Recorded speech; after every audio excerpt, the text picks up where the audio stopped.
இதாக்கும் பொம்மைக்கொலுங்கிறது நாங்கள் இங்கே கேரளாவில் தமிழ் பிராமின்ஸும் தமிழ்நாட்டில் உள்ள பல இடங்களில் தமிழ் ആൾക്കാരും பிராமின்ஸும் எல்லாம் பண்ணுற ஒரு ஆச்சாரமாக்கும் நவராத்திரிக்கு பொம்மைக்கொலு வச்சு தேவியை ஆராதிக்கிறதுங்கிறது.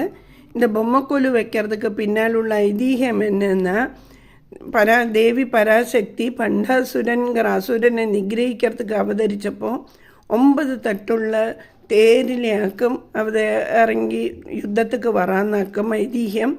அந்த மாதிரி 9 தட்டை தேவியோட 9 தட்டு தேரில் உள்ள 9 தட்டையும் அலங்கரிச்சுட்டு இருந்த மாதிரி இந்த பொம்மைகள் எல்லாம் வச்சு தேவி தேவமாரி எல்லாம் வச்சு அலங்கரித்து பல ஜீவஜாலங்களையும் வச்சு பிரபஞ்சத்தில் உள்ள பல ஜீவஜாலங்களோட இதையும் வச்சுட்டு அலங்கரித்து இந்த பொம்மைக்கொலுவை அந்த மாதிரி உத்தேசிச்சிட்டாக்கும் வச்சு ஆராதிக்கிறது.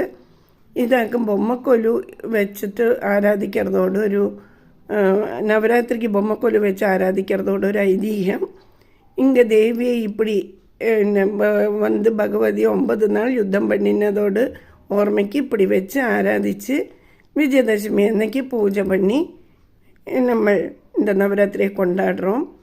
இப்போ மற்ற பல இடங்களில் வேறு வல்ல விதமாக எல்லாம் பூஜிக்கிறோம். இங்கே இப்படியாக்கும் பூஜிக்கிறோம்.